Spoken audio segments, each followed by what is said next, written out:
Good morning. My name is Michael Woytek. I'm the Executive Director for the Ohio Academy of Science, and we're here today to celebrate, and this is in every sense of the word, a true celebration of State Science Day, and specifically the Governor's Award for Excellence in Environmental Research. We have our awardees from grades 7 through 12 on the call today, and I'd like to introduce everybody in the room. From the Ohio EPA, we have Director Laurie Stevenson. Director Stevenson was appointed in January 2019 by Governor Mike DeWine. Director Stevenson is also the first woman to lead the charge of the Ohio EPA. Ms. Carolyn Watkins. Carolyn is the Chief of the Office of Environmental Education and the Administrator of the Ohio Environment Education Fund, and also is our judging chair for these awards that you've each won. I know this is a highlight of her year when she attends State Science Day, whether it's live in person or this year a virtual event, but I always hear really good things from Ms. Watkins. Also on the call is Heidi Grismer. She's the Deputy Director for Communications for the Ohio EPA. And the Deputy Chief of the same offices from Ms. Watkins is Mr. Alauddin. So everybody's on the call this morning. I would like to start by recognizing this combination that we have with the Ohio EPA. They are not only an award sponsor, but they are a title sponsor that gives us the support and the funding to help make this a reality. And that is in addition to the Governor's Awards for Excellence in Environmental Research. We also administer a scholarship program. This is a college scholarship program for rising juniors and seniors. And this is for students that demonstrate a commitment to a career in environmental science. And we're very proud to do that, and we'll be announcing those awardees very shortly. I would like to introduce Dr. Martin English. Dr. English is the director of our Junior Academy Council. And Dr. English. Good morning, everyone. On behalf of the Ohio Academy of Science Junior Academy Council, which administers the 17 district science days, I'd like to thank the Ohio Environmental Protection Administration and Director Stevenson, Assistant Director Alauddin, Ms. Watkins, and Ms. Grismer for their continued generous support of STEM education, including the Ohio Academy of Science Student Research Program. Environmental research in Ohio is more important now than ever before, especially for water quality.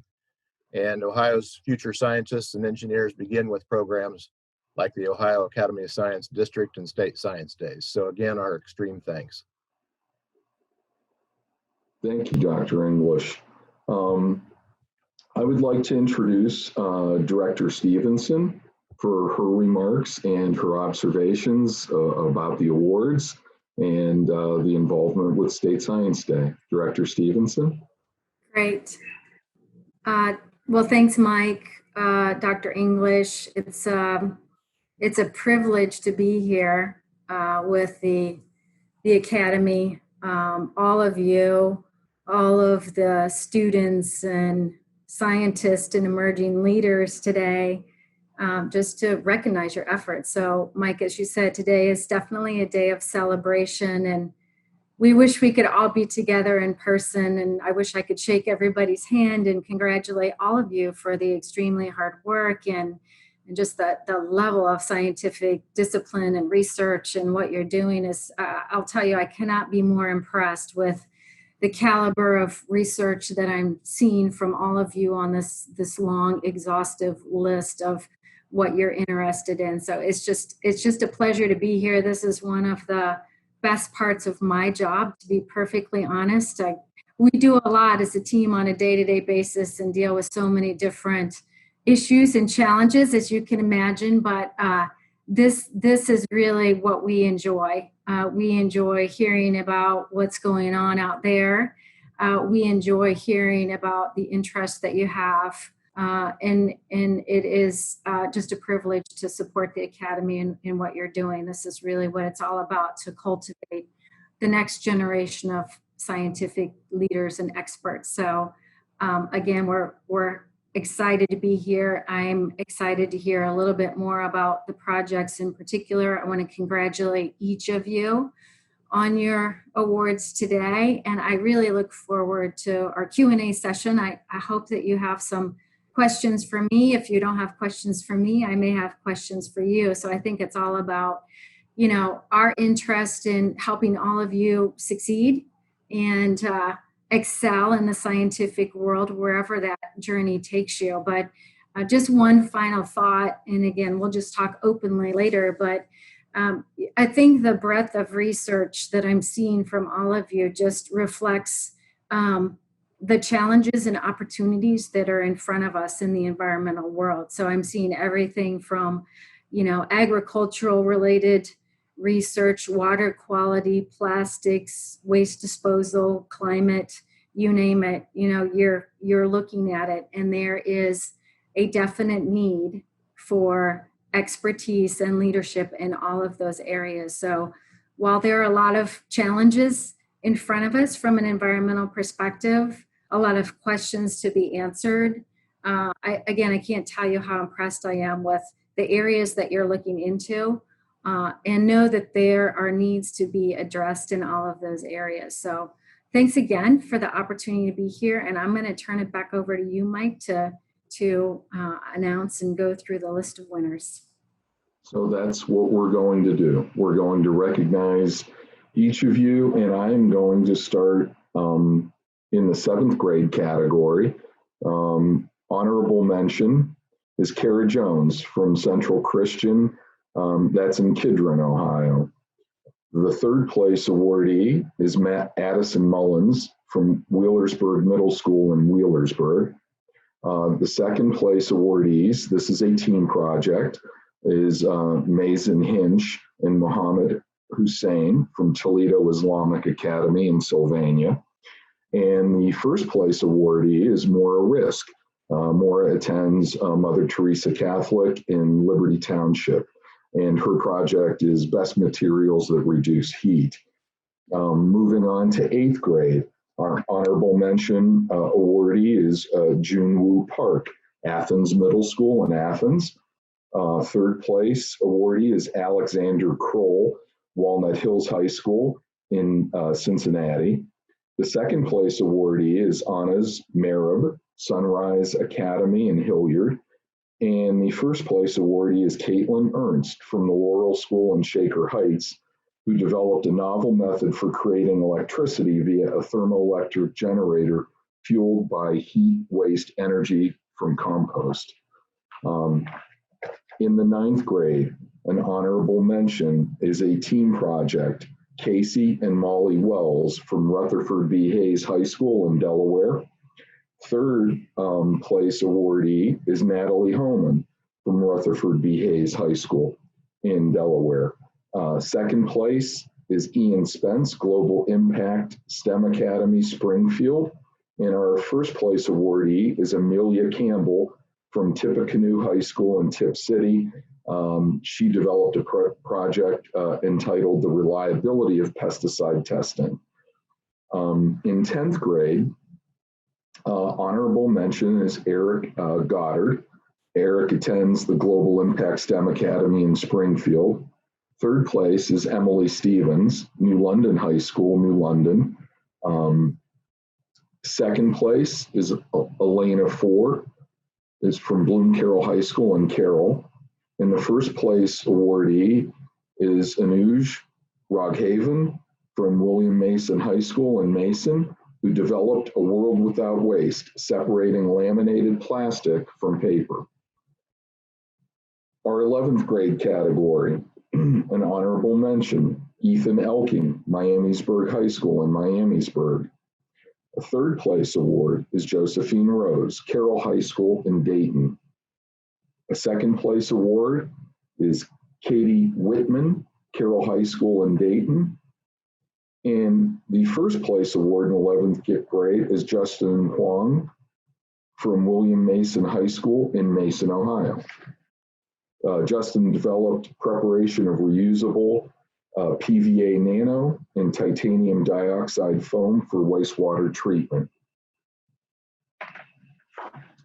You can really see the diversity of these projects as well. Moving to 12th grade, honorable mention, Seth Rundo, Jefferson Area High School in Jefferson. Third place, Sundus Mustafa, the Bounty Collegium in Sylvania, Ohio. Second place is Deepta Paramasamy from Ottawa Hills High School in Toledo. And the first place awardee in the 12th grade category is Adrienne Thompson, the Wellington School. She developed RNA sequencing to identify novel genetic expression for pathways related to the viability and the development in the crop plant Zea mays. Also, I would like to mention that Adrienne is a third-year Ohio EPA Governor's Awardee, a fourth-year State Science Day student.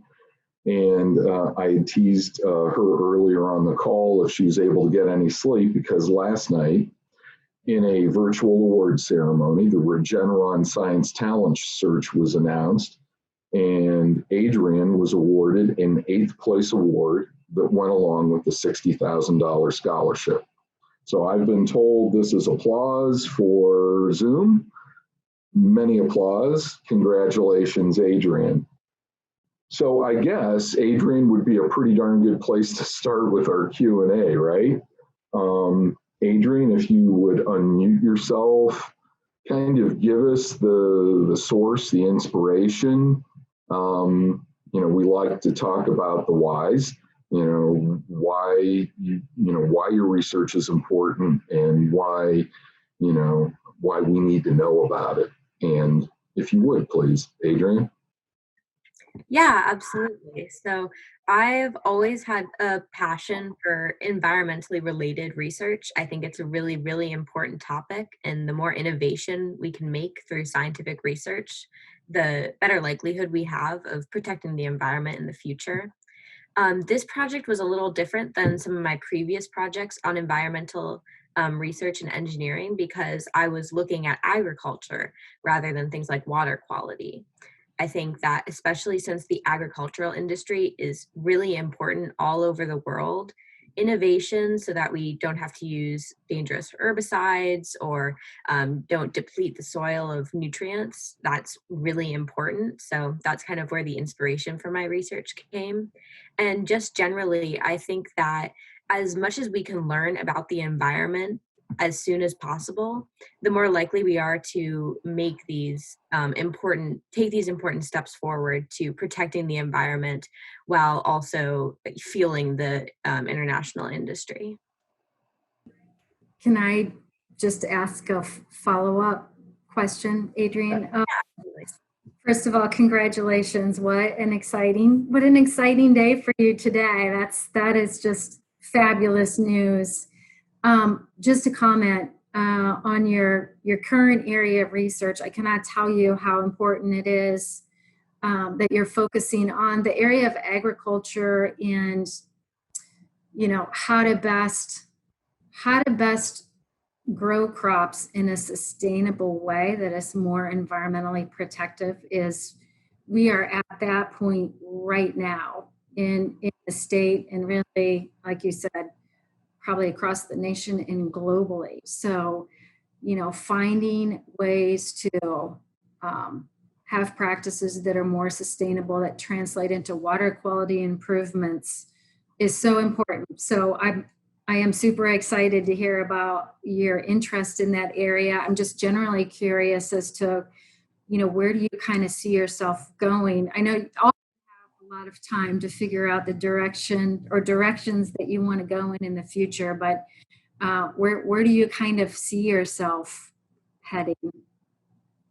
Yeah, so at the moment, my passion really does lie in research. I think it would be really interesting to work at some of these nonprofits that are designed to kind of be at the forefront of scientific research, especially because a lot of those scientific research-based nonprofits are more willing to take steps towards things like environmental engineering that never really seem to be at the forefront of problems in people's minds, but are continuously representing a cause that's really important. So I think definitely environmental engineering, biotechnology, those sorts of industries, a lot of the times are ignored by the broader public, but end up having really valuable information. Awesome. Thanks for sharing that. I think the point that you're making that is so important is that, really good, sound decision making and policy making, the heart of that lies in good, sound scientific research. So I appreciate your thoughts on that. Thank you so much, Adrian. Justin Huang from Mason Middle School. Tell us about the preparation of a reusable titanium dioxide foam for wastewater treatment. And this on the same lines that Adrian, I think, spoke about, the importance of the research and the relevance and kind of your inspiration for it as well. Sure. So I've always been interested in chemistry as a subject in school, and I wanted to find a way to apply it to the real world. And I thought, what better way than researching something environmental, because I know that's been an issue that's ongoing in the world today. So I decided to apply that and study transition metals and photocatalysts and apply it to water treatment in a green reusable fashion. So I decided to look into that foam that was able to be reused many times for water treatment. When you were doing your research and you kind of picked this particular application, what had you seen in your background information, in your background research that suggested this might be an efficient and good application of the product?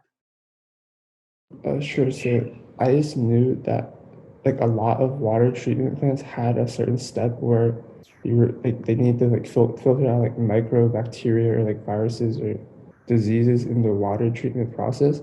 So I knew that using photocatalysts could be an alternative pathway to do the same thing with more green energy and reusability in place. Any other questions or follow-ups? Yeah, I had a follow-up, and Alauddin may actually want to weigh in here. He, within our agency, came from the wastewater infrastructure world, spent many, many years. And so we are in that space too. So Justin, I want to commend you on your area of research because it is critically important. When we look at infrastructure needs and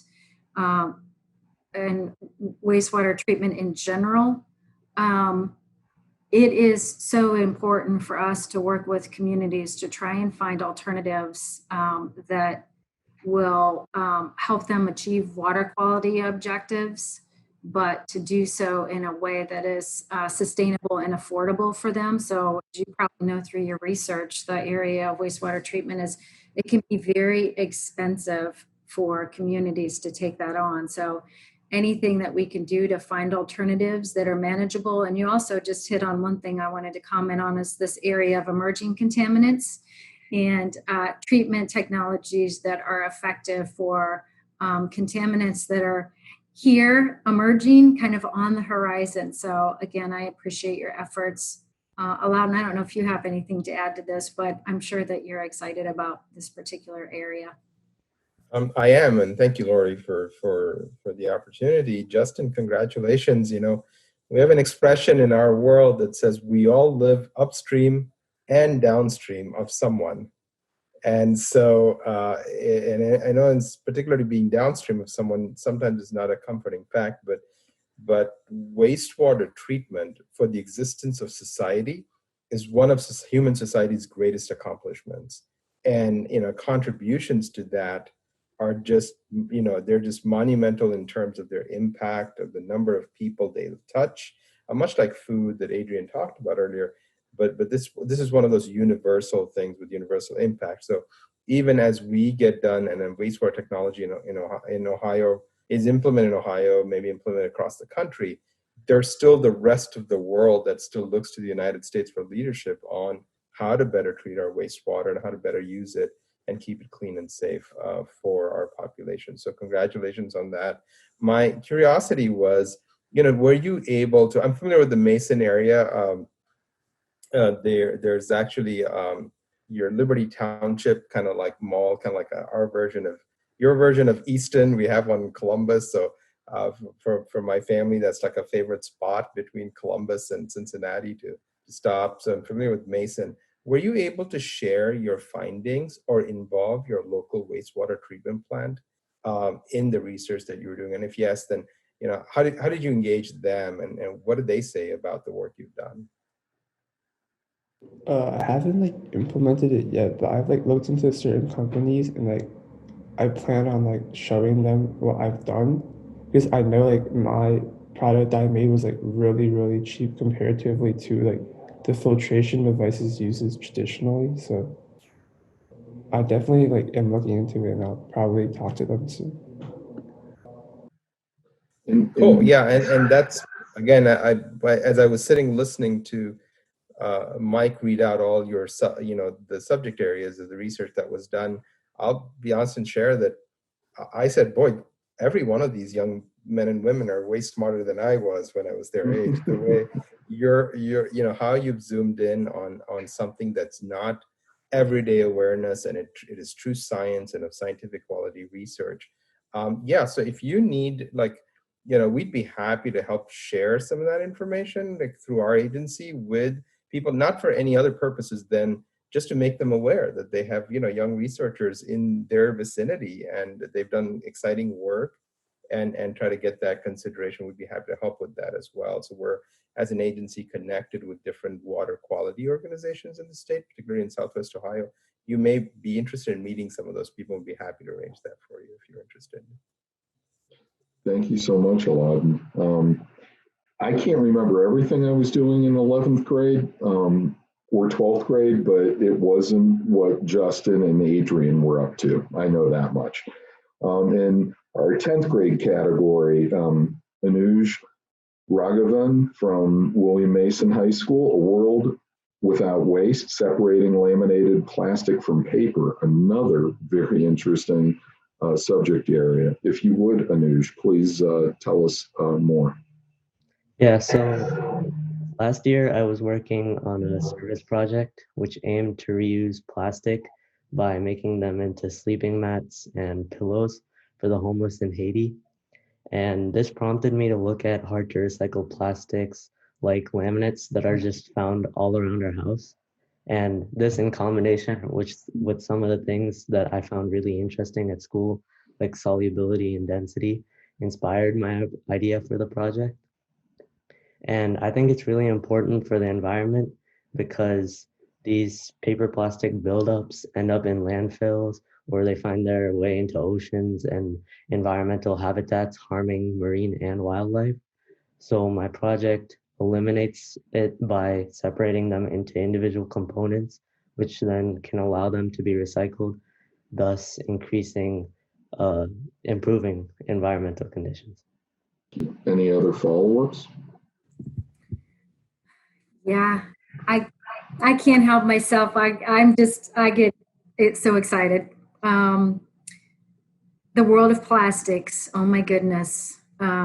You just articulated the challenges that we have, and this is, I cannot emphasize how important this research is.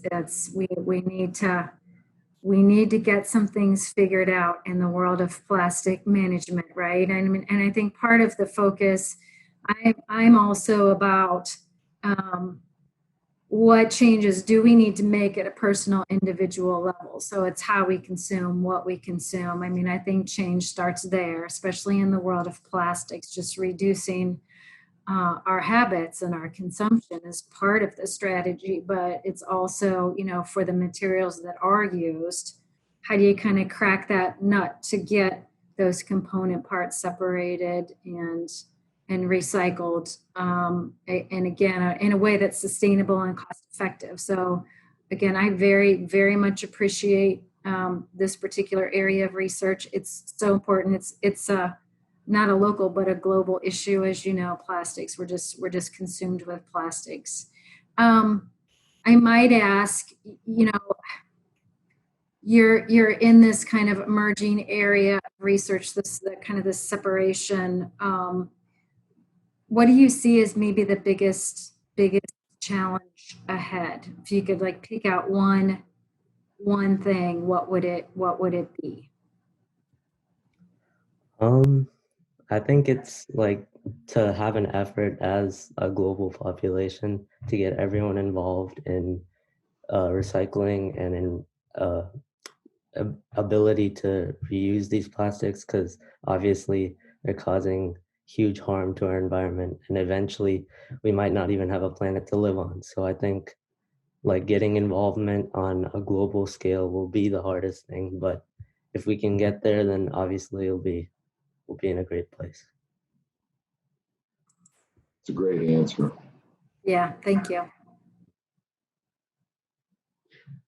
We're going from separating laminated plastics from paper to the reliability of pesticide testing.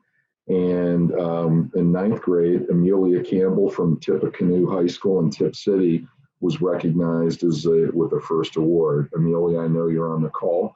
If you would like to, share with us in the same fashion the others did. Yeah, thank you. So my experiment actually did not begin as the reliability of pesticide testing. My experiment was originally more focused on the removal of different pesticides from produce that was both organic and non-organic. But as I began my experiment and did trials and different controls, I realized that the method I was using to test the different levels of pesticides that were found on the fruits and vegetables that I was using was very unreliable and didn't give me the results that I needed to continue a proper experiment. So instead of just kind of ending it there, I decided to adapt my experiment and try to find different ways that could make it possible to test for different pesticides at home. This made it mostly research-based, and I found that a lot of things that people are claiming by were actually false or they didn't work. And so this really showed the importance that, from what I found in the research that I collected, that there isn't a way to test for pesticides reliably at home. And so we really need to focus on make sure there's proper testing within the FDA, and as that really the classification between organic and non-organic is really the only method we have of diversifying between the two. Any follow-ups? Just a comment, probably a question in here as well, but I just want to better understand just a little bit.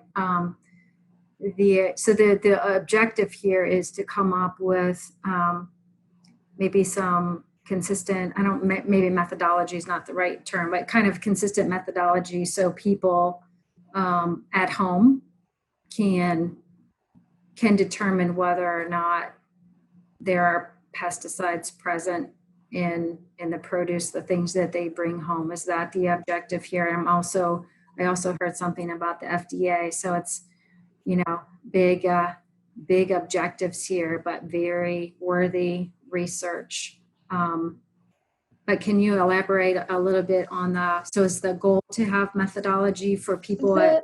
The main goal, I'd say, would be to find a way to test at home, because the FDA is doing a great job with what they do, but it's a huge company. They can't test everything that they're doing, and they also don't test for, every single pesticide that could possibly be on a fruit or vegetable. So if that's something you really care about, as our family does mainly buy organic produce and fruits and vegetables, what ways are there that we could have assurance at home that there's nothing that could be possibly harmful on what we're collecting at home?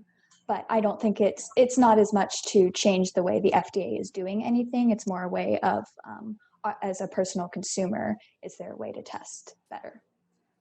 Great.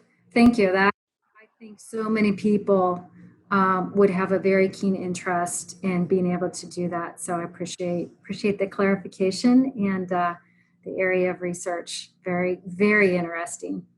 Thank you. Thanks so much, Amelia. Okay, we're going to move on to 7th grade from Mother Teresa Catholic in Liberty Township.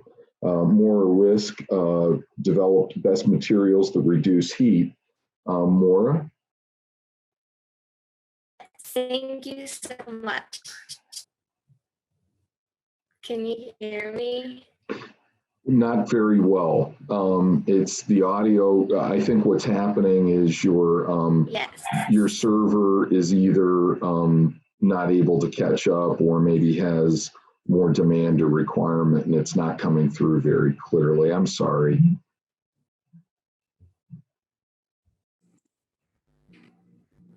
But thank you for sharing. And again, that was a first award for best materials that reduce heat.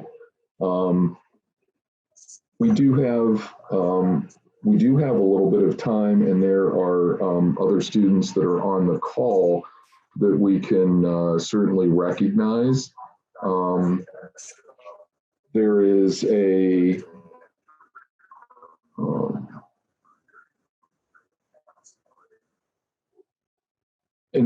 also in 7th grade, I see that Mazen Hinch and Muhammad Hussein from Toledo Islamic Academy did a homemade water wheel as a source of green energy, and that was a 2nd place award in 7th grade. Mazen and Muhammad, if you would like to share with us.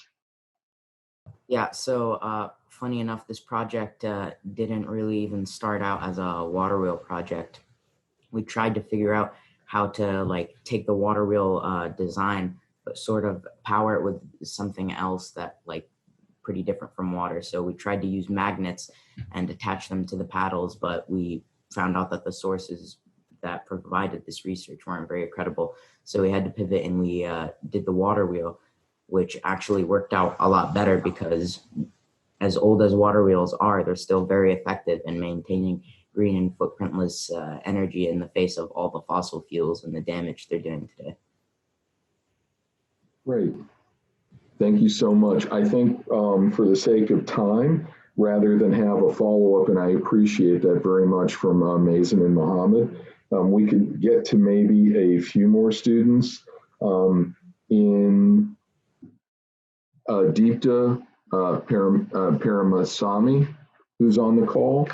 Deepta was a 2nd place awardee from Ottawa Hills, investigating a real-life symbiotic anomaly with a cytophone producing bacteria and algae in an alkaline environment. Deepta, if you would like to share with us. Yeah, hi. So I'm Parmani, and my project was investigating a real-life symbiotic anomaly, siderophore producing bacteria and algae in alkaline environments. So the reason I chose this project and why it's important are kind of one and the same. I think one of the most dangerous threats that my generation and generations to come are facing is that of global warming and climate change. And the main contributor to global warming is a greenhouse gas known as carbon dioxide. And the biggest contributor to carbon dioxide in the environment is the use of petroleum, which we're digging up from the Earth's crust and releasing carbon dioxide that was previously trapped into the environment. So I wanted to research an alternative energy source known as biodiesel, which is harvesting lipid mass from algae. And I wanted to optimize the cost and the quality of the production of biodiesel, so startup companies and businesses would be willing to try this alternative energy source in an effort to stem the release of carbon dioxide into the environment and stem the ill effects of global warming. And I truly believe that my generation and generations to come obviously will with the research we've heard already and the research they are continuing to do, build an eco-friendlier future to protect the only Earth we have. The one thing I do have a quick follow-up there is, you've identified something that's potentially commercializable as well. Research is all, has many critical components to it, but also the viability of bringing something to market on a scalable basis. I find that, very, very interesting as well. Thank you for sharing. Director Stevenson, I want to be respectful of your time. I know you're an incredibly busy woman. Would we be able to get to another student or two? Sure. I've got flexibility, and again, I very much enjoying the conversation. If I could I want to interject for just a second on what I just heard. Again, a shout out, Maura. I'm sorry about your sound quality. I think if I understood you correctly, looking at materials that reduce heat. I'm not sure if I'm connecting all of the dots, but if you're looking at like more sustainable building materials and practices, things that would help us be more energy heat efficient, you're right on target. That is a huge area. And so if I got that right, I want to thank you. Just Mazen and Mohammed, just a quick shout out, harnessing the power of water as an energy source. We are water rich. And if we could figure out how to use that effectively as an alternative energy source, kudos there. And you guys look super sharp dressed today, so I want to acknowledge that.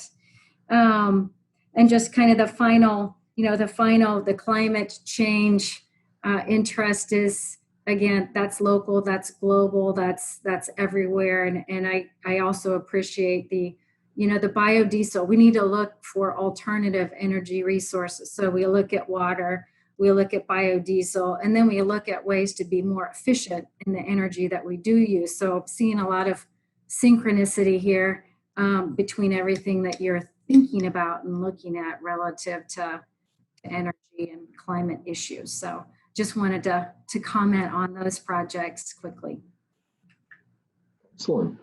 And with that, we still have some time. So those that we haven't called on, let's start with Emily Stevens. Emily, if you would like to share about your project as well. Yeah, Emily, I'm sorry, was also a third place awardee from New London High School. Yeah, so my project was if wool can control sediment and phosphorus losses for an Ohio soil. So I was very interested in that topic. From raising sheep and being involved in the agriculture industry, I was decided like wool has no market for it. Like our wool is not worth anything. And I know that the water quality in Akron, Ohio is very poor and they don't have a sustainable drinking source. So I wondered what I could do with my product being not worth anything and what it could really do. So the wool type that I used was a very it absorbed a lot and it kept the stuff in it. So it really soaked up the phosphorus and the sediment being run off. And so currently I'm trying on working on a product that I could use with using wool to put on the fields to spread in when you're cultivating or when you're planting, to try and figure out how we can really help this. But it really, surprisingly enough, it really did decrease the phosphorus loss and soil erosion being lost into the rivers and lakes and streams and stuff. So I really think that my product could really help the Akron, Ohio people, being not they don't have a sustainable drinking source and they're all the times affected by algae blooms. So I think it could really help, and it could definitely decrease farmers spending on different erosion methods. So Emily, can I ask you a quick follow-up question? Do you see potential? We're doing a lot of work with Department of Agriculture on water quality issues in the Lake Erie Basin. And so I know the Director of Agriculture very well. We're collaborating closely and looking for those solutions for phosphorus reduction, or at least controlling runoff. Do you see any potential for kind of harvesting the phosphorus that is collected and the method that you're thinking? Have you taken the research to that next level, or are you looking at it more from a kind of control and capture? Kind of like a control and capture method, I guess. I haven't really been much into it because all my like stuff got canceled from the COVID-19, but like when this all is over and stuff, I'm willing to go out and like do some more experiments and do some different tests to see what I could really do with this. But just something to think about, is there potential to reharvest that phosphorus for use? So it's more of a, can we create closed loop opportunities here? If we can get it out of the water, get it, out of the runoff, can we reuse it? So just ask you to think about it in that context too when you continue your research. Thank you very much, Emily. We'll stay in the area of agriculture, and Ian Spence, he joined the call. I missed him in the waiting room when I admitted everyone, and I'm sorry about that, Ian, but we're getting an opportunity to talk to you about your second place award in soil compaction and its effects on fertilizer runoff in soybean crops. Thank you. So yes, for my project this year, I wanted to look at soil compaction and how it affected fertilizer runoff while specifically looking at soybeans. And the reason that I chose this project is because I've always had a base interest in soybeans. And as well, I recently learned about just how bad soil compaction and fertilizer runoff can be for not only the environment, but as well as the agriculture industry. So I wanted to look and see if I could sort of connect the dots between those two things and sort of decrease the effects of both of those. So in my findings, my project supported my hypothesis and that they were related, so that the higher amount of compaction did lead to more nitrates in the fertilizer runoff. And I find that to be important and something that may help the environment in the future, because for the foreseeable future, there is no 100% solution to compaction or fertilizer runoff. But if we could decrease one and at the same time sort of help with the other, that would be a good start for us. Excellent. Thank you very much. Anas Merab from Sunrise Academy. Anas was also recognized for this project through the Ohio Development Services Agency and the other side of the Governor's Awards. And this was from a technology perspective. He did a bio-inspired and smart blade design for more efficient and resilient small wind turbines. Anas, if you would tell us more about your project. So basically, my project, in my project, I decided on trying to improve the efficiency and resilience of wind turbines. And after doing more research, I found out more that like other research projects about wind turbines did bio inspiration with their blades, and I decided to do that. And a few of my blades were based on like bird wings or fins of whales. And after doing that, I tested my blades for high efficiency and also for resilience. I decided on designing my blades to be smart, which is basically like how the blade can structurally change based on the wind conditions. Because if you didn't know, you might have not known that wind turbines can possibly be damaged with high wind speeds. The generator can be burnt, and it can damage the wind turbine, and that's really bad because wind turbines cost a lot. So I designed my blades to be smart, and by doing that, so basically it can change to a few like different shapes. And like during severe wind conditions, it can change to a structure that won't allow it to spin, and that can help with its resilience to not be damaged. And during like a beneficial wind conditions that the wind turbine can take advantage of, it can change to an angle that can allow it to spin at a good speed for it to generate good amounts of electricity. And this project can be really important because right now, like the biggest source of energy in the U.S. is the burning of fossil fuels. And to focus on improving wind turbines, and like not only wind turbines but renewable energy in general, that would be a really good alternative to the other types of energies.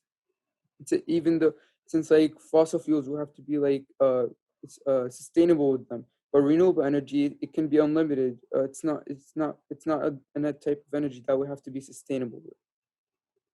And that's basically I think it's a great project, and in order to reduce our carbon footprint and to inspire more people to consider alternative energy and more sustainable sources of energy, Honest took something on that examines efficiency and can create an economic benefit to understanding and using renewable energy. And, that is something that, that industry will need to continue to produce in order to be successful in the future. That's fantastic. Addison Mullins from Wheelersburg Middle School, Straw Wars Part 2, and I'm sure this isn't, this has nothing to do with Luke and Luke Skywalker, so why don't you tell us about Straw Wars Part 2, please? Okay, so the reason I chose marine is because I've always loved marine science. From personal experiences, I know that plastic pollution is a serious problem for aquatic life, which is why I decided to explore plastic straw alternatives and try to raise awareness to the situation. I feel like this topic is important to the environment because of how big of an issue plastic pollution is when it comes to marine life. And my project is a way to test alternatives for plastic straws and hopefully encourage people to reduce how often they use single-use plastics in order to help clean up our rivers and oceans. Thank you. Any follow-ups or? Just a couple of comments, just the last three presenters.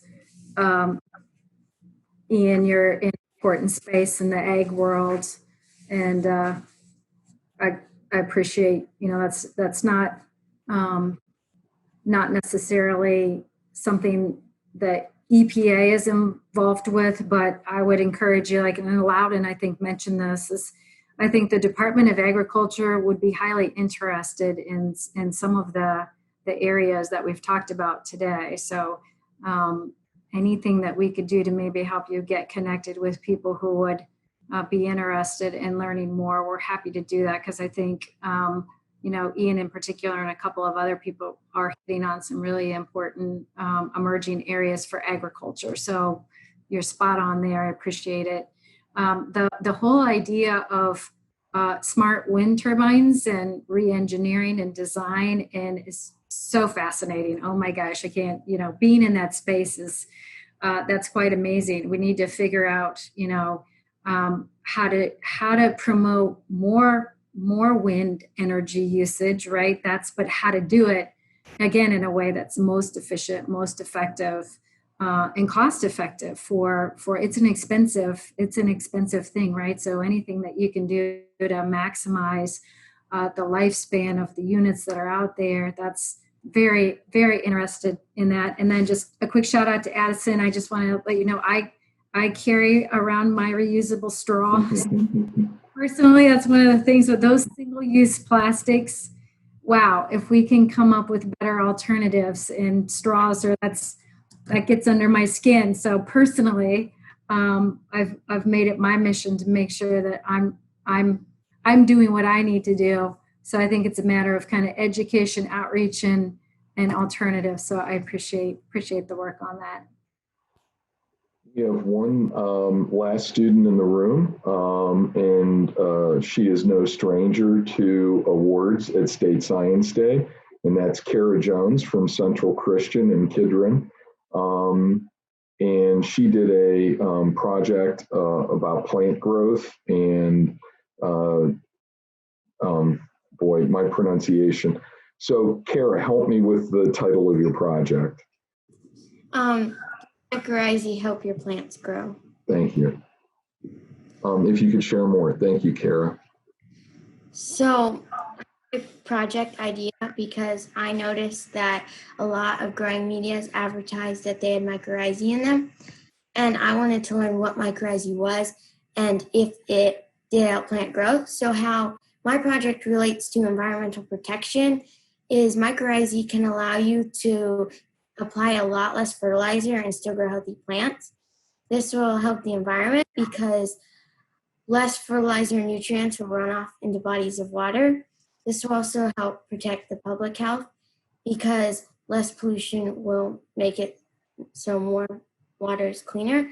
So only a small percent of Earth's water is fresh water, so we need to protect it as much as we can. That's a great 7th grade project, Kara. That's awesome. Yeah, I was not in this space in 7th grade for sure. That's a great project, and it is very important. How can the efficiency of growth in reducing the need for fertilizer usage is that's huge. That's a huge area. So stay at it. That's really important. I would just add, I started some of my first postgraduate school work with mycorrhiza, looking at how acid rain was mobilizing metals and acidity being taken up into the roots of trees. And so I'm always excited when I see a project in that area coming up. All of you, we're hearing a lot of things that are very typical of science every day, and that is you may start in one direction and your results send you in another direction, and adapting your approach is something that all of us who work in this field have to do every day. And I'm very impressed with the real world problem solving that you are all doing. One of the joys of working in a place like this is that we have a lot of expertise in our various fields, but we work with one another and we borrow the tools and the language and the expertise from other fields. So I come at something as a chemist. I work with Alauddin, who comes at it as an engineer. Our agency is full of toxicologists, geologists, biologists, environmental scientists, all different fields. And when we try to solve these problems, we all have to work together and learn from each other. And that is something that science will give you great training. It's important to both get the expertise in your own field, but also be able to reach out and work collaboratively with others in related fields to solve these problems. I would like to thank the students for their efforts this year. You were asked to, after you developed your project, we, asked you to do even more so that you could participate in a virtual fair. And boy, did you deliver. You delivered in a really big way. Thank you for sharing and making each of us more knowledgeable, more and smarter about the things that you've done. I certainly hope and encourage that you do continue these efforts and you move on to consider careers in the environmental sciences and in engineering. In the environment, we talk about protecting our environment, but in the end, our environment is about public health, and it's about our safety and our well-being and our ability to enjoy our planet and each other as well. So it's very, very high level and very important stuff. And you guys did a really great job. Thank you to Director Stevenson for being a part of the call. I know this is an we've taken a chunk of your day. I hope you've enjoyed it as much as I have. And again, students, thank you so much. And I think with that, we'll conclude our call. Thank you. Thanks, everyone. Thank you. Thank you.